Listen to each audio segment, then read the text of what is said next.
Purposely. Your life, God's purpose. Listen at onpurposely.com.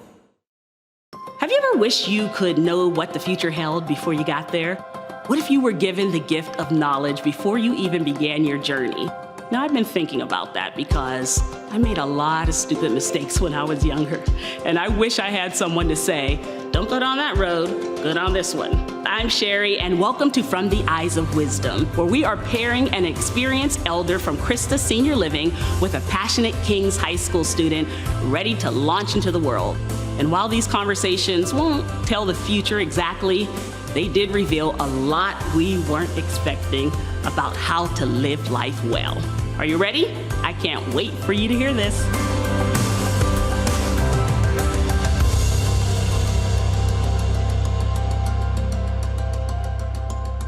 Time for our next episode, and oh gosh, I hope you guys have been being blessed so far because this has been amazing. Now we have Bob here and Ben. So Bob was a pastor for how long?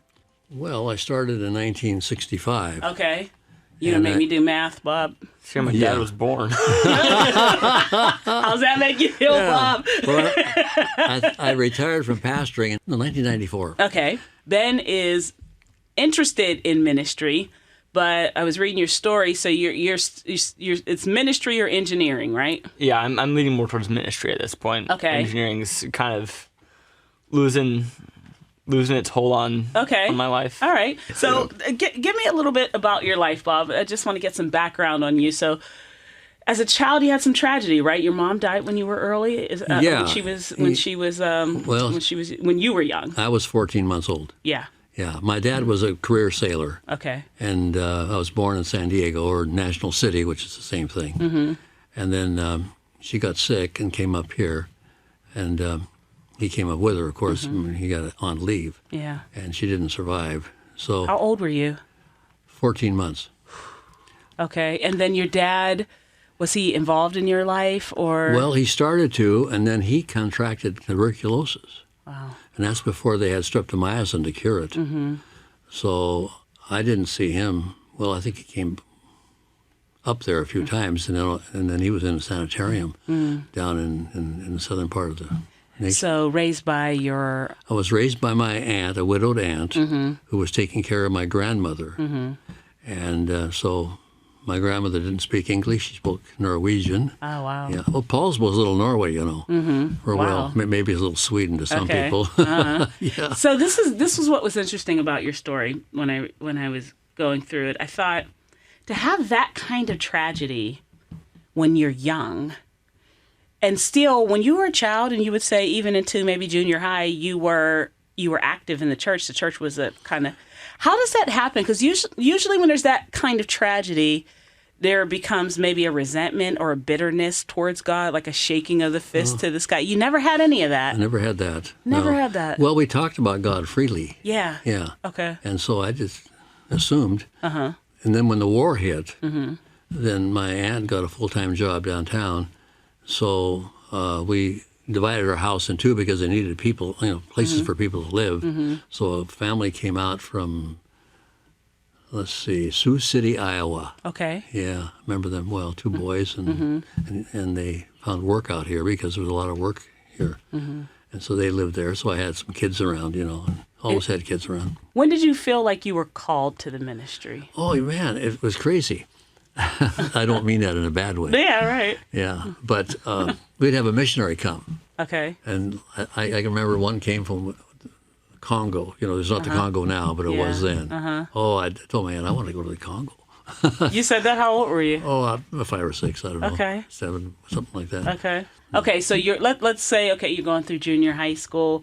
You're still involved in the church. Church is still kind of central in your life. Was there a point? Yeah. I think I read whenever how old are you, Ben? I'm 18. So around what age did you start feeling like you're involved in sports? Ben has his letter jacket on here. You guys can't. What are you, football?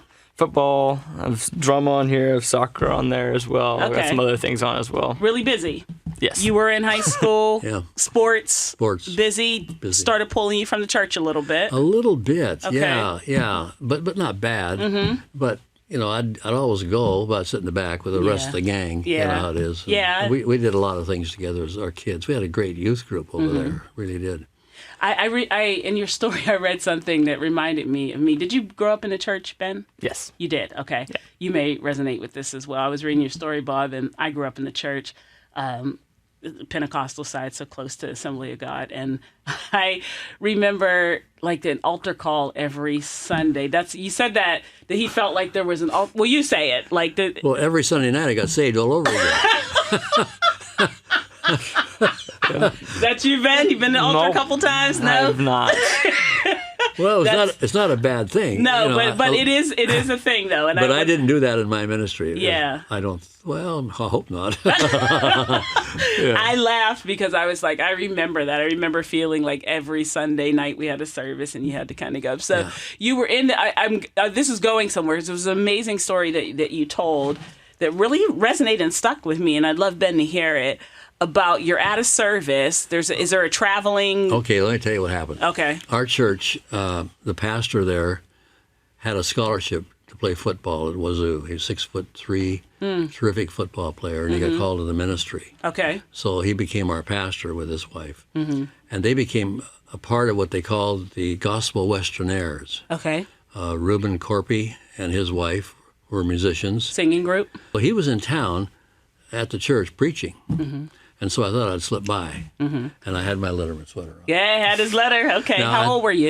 You think 17, 16, 17? I don't know. I must have been about a sophomore or freshman. Okay. I had my Letterman sweater on, and the altar call came, so I just slipped out. Was walking down the road. You left church? Yeah, I left church. Okay. Slipped out, walking down toward the downtown of Paulsville, and I hear footsteps behind me, and I went, what's going on? I turn around. Here's Corpy, the pastor or the evangelist, coming after me. Chased you out. Oh, man, now what's going on? But all he did was he said, hey, when you're playing basketball and you try to make a shot and you miss it, you go sit down.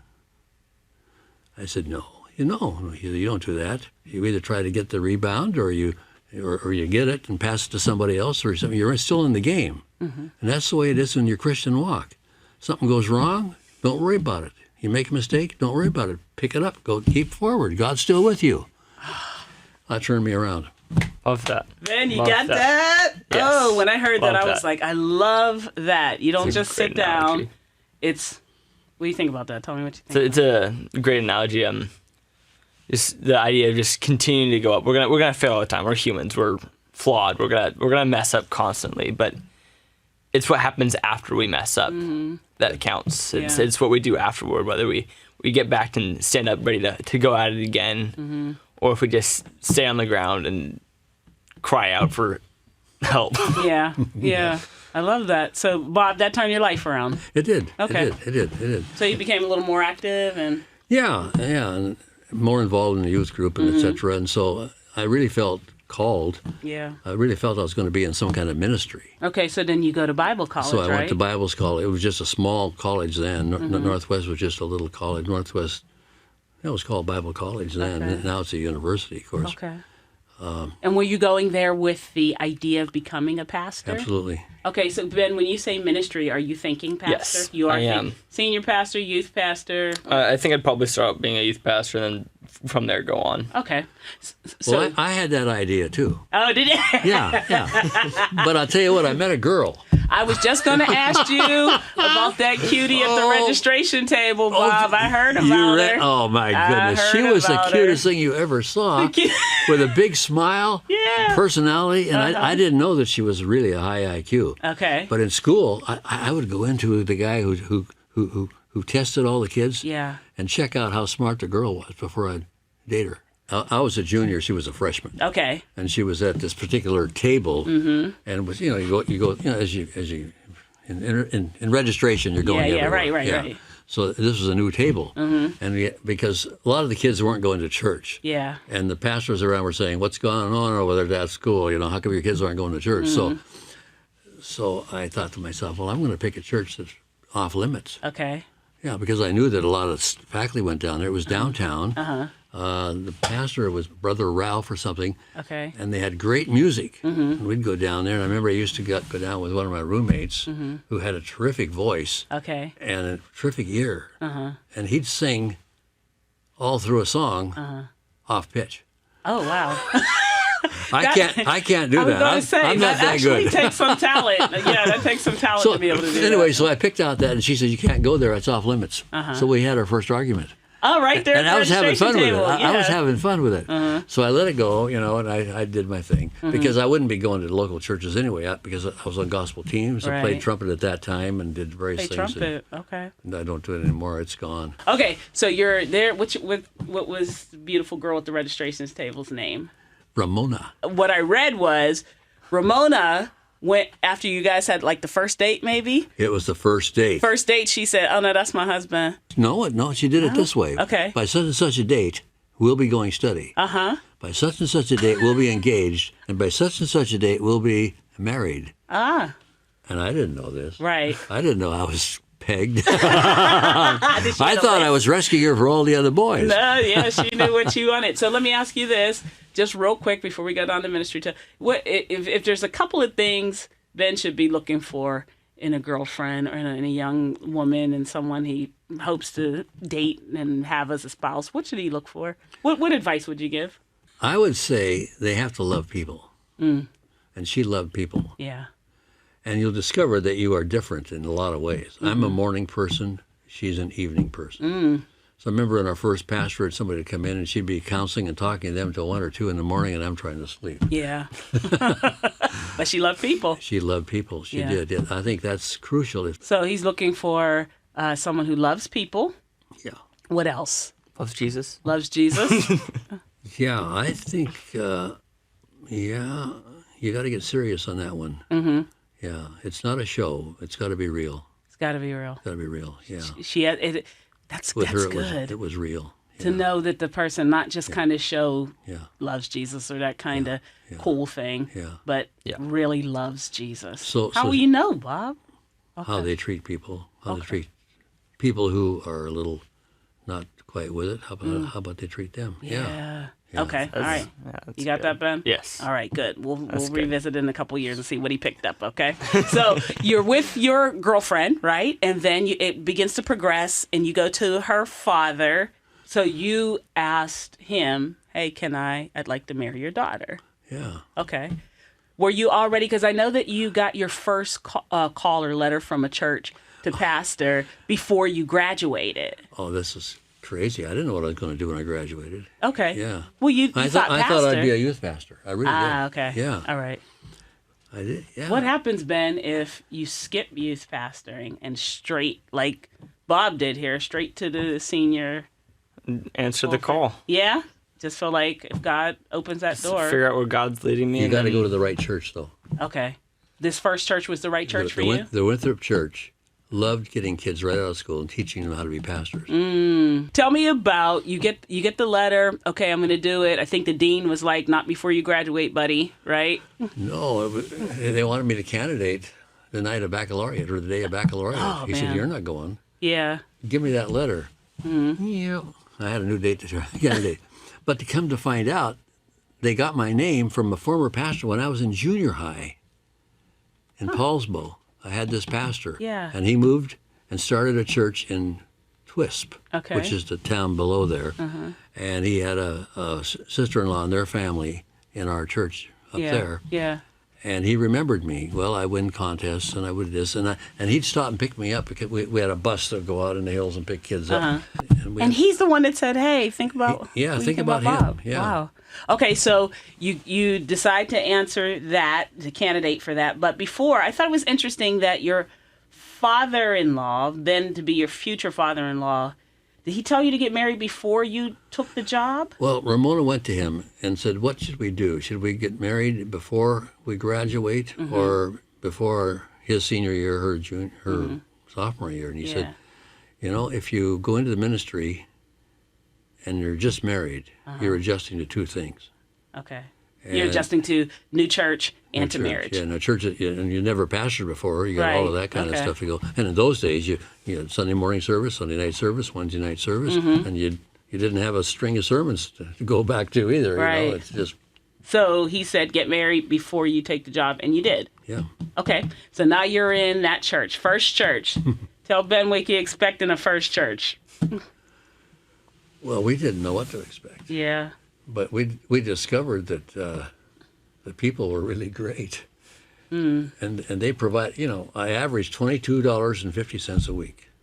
Okay, now let's turn to Ben now. How's that sound for a salary? Well, $1 was a lot more than. Yeah. Yeah. So Yep, what are you there's that. thinking? I know that God's going to provide all that I need. Mm-hmm. So I'm going to have to trust in the fact that I might not have it, all the money all the time. Right. I may not even be living off much money that I'm getting from myself. Mm-hmm. But I have to know and trust the fact that God's going to have to provide for that. Okay. And you saw God's provision, right? Oh, absolutely. I mean, the people. Well, for example, our car, the motor went out in our car. What do we do now? Mm-hmm. And we had gone to a meeting where a fellow named McLaughlin was speaking, Assembly of God, and I don't remember the sermon, but I remember he saying, "You're just before getting it." You know what I mean? Yeah, You're yeah, just before getting the it. blessing is there. You're Yeah. just going to be coming. All of a sudden, we go down to the post office, and there's a check for $200. It bought me a new motor. Just before getting it. just you before. just went, wow, That was okay. amazing. What are you most thankful for over your time in ministry? That God put up with me. Yeah. Used the talents I had, the abilities I had, helped me grow, because you have to grow. You have to go to things, yeah. The people, great people. Great To the people. different churches. Great people, yeah. Before I go to the next church and some things that you did, can you tell him the story about the funeral and the blizzard? Oh, yeah, the first funeral. First, this was your first. It wasn't a blizzard yet. It wasn't, It was okay. snow, but you couldn't get the hearse in far enough to the grave. And the snow was coming down, so they opened the back of the hearse, and I stood there, and my wife was, and a lady in the church played the Accordion. accordion, yeah. So she and my wife sang a little bit, and I preached Out in the snow. out in the snow, cleaning off my Bible, and gave them the whole. Yeah, yeah. Kit and caboodle gave it to him. Yeah. Okay. Yeah, I had an audience, captive audience, right? He's not going anywhere. You're right. Okay. So you're at that first church. I think you go to another church, and then you, at some point, you end up at a church, and it's, I don't know how to pronounce it, Spokane. Yeah, Spokane. Spokane. Spokane. Oh, yeah. Okay. So you end up there. It was a home missions church. The guy before me had started it, Okay. and so I picked it up after that. Is this where Night Walk happened? That's where Night Walk All right. was. Listen to this, Ben. Night Walk. I was a member of Night Walk. It's a program where we would, of ministers of all denominations, and we would hit the streets at night alone. I carried with me a roll of quarters in case I had to In case it went down. protect myself. Yeah, I forget. But But I would talk to people on the streets. I would go into the nightclubs yeah. and there, and the Ridpath Roof was the fanciest one. I'd get Okay. up there and wherever, and I'd go into taverns and Well, sit what were down. you doing? Were you just Sit topping there, talk with to people. Yeah, yeah.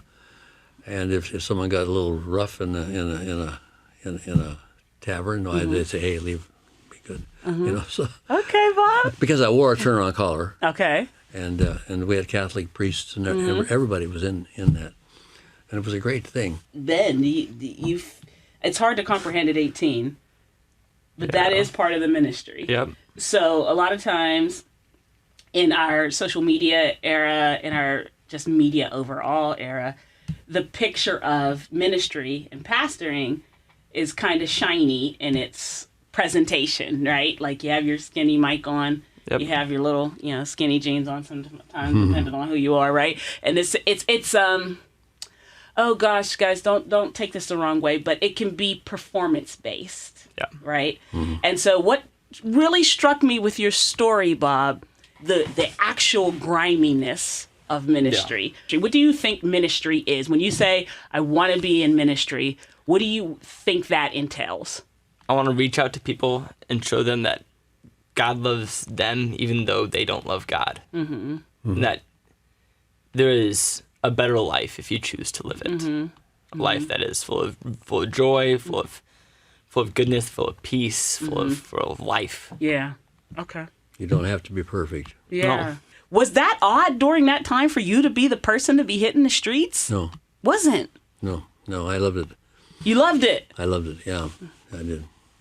because your heart was just for. And I would go into the clubs too, Yeah. and it was nice there. No, I heard that like some musicians came over to the church and was yeah. swinging a little bit. And the interesting thing was that they'd come in and they didn't know you weren't supposed to sit on the front row because Right. nobody goes to the front row. You know? Fine, come on down. They'd walk right down the aisle and sit in the front row. Yeah. Okay. That's it. When I was listening to the story, Bob, it felt so exciting, even though obviously, rolls of quarters, people with guns, pimps, all that notwithstanding, it's exciting in a Book of Acts kind of way. Yeah. Yeah. Where like there's just this life of the Holy Spirit that's happening, and people are coming in people are being converted, and you're seeing it. That had to be exciting at that time. Yeah, I'd also go to the emergency wards Okay. and sit there.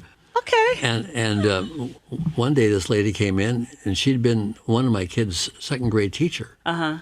And there was something really serious with her daughter had happened, and she was concerned and all kinds of stuff, and able to comfort her. Mm-hmm. And yeah. The reason why I love this, again, Ben, and I'd love to get your thoughts on this. This is not the picture of ministry and pastor that I think that we have right now.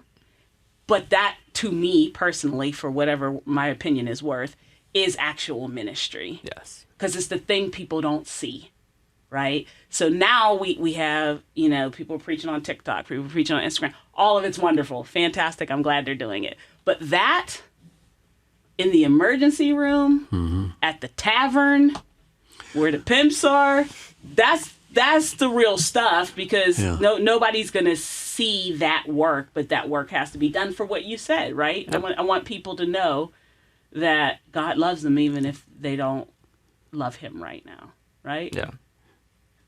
Was there that time where you're like, I don't want to do this anymore? Never. I would like for you to, I'm going to give you this card. That's you, Ben. Okay. Okay. Thank you. Ben, leaning towards ministry. Okay. Good, yeah. What is the one piece of advice you would give him, not just for ministry, but for life? He's going to have that card. He's going to have that card when he takes his first pastorate job. He's going to have that card when he takes his 8th pastorate job. He's going to remember Bob said this. What is the one piece of advice you would give him to write down and take with him? I would say just trust God. Just trust God. He's got you there. He knows your name. And he knows what he wants to do through you. And he'll do it if you let him. Yeah. You don't have to have all the answers. Don't be afraid to ask other people for help. And prepare yourself in advance For ministry. Be prepared. And if you like, well, of course, I would recommend Northwest University anytime, That's one of the ones I've been looking at. Look at that. Yeah. Well, my son went there, and he's been with Young Life for 30-some years. Wow. And I remember he called me. He was graduating. He had 2 interviews. One, the guy said, well, we want you to run our school, too. Well, his mom was a school teacher. Yeah. He knew nothing about that. Right. And then the other guy asks him, what do you do to reach the kids in the community? He says, well, we don't want you to worry about the kids in the community. We want you to take care of our kids. Well, that didn't sit too well because he had done his internship with Young Life. Yeah. And it was a split thing because he was on the basketball team and, Yeah. that's how it goes. So he calls and I said, well, Kai, it's really important that the first person you're with is the right person. So don't just go to anything. Yeah. So he went to Young Life, and for 3 years he had to work and support himself to prove he could do it. Wow. And he's been with him ever since.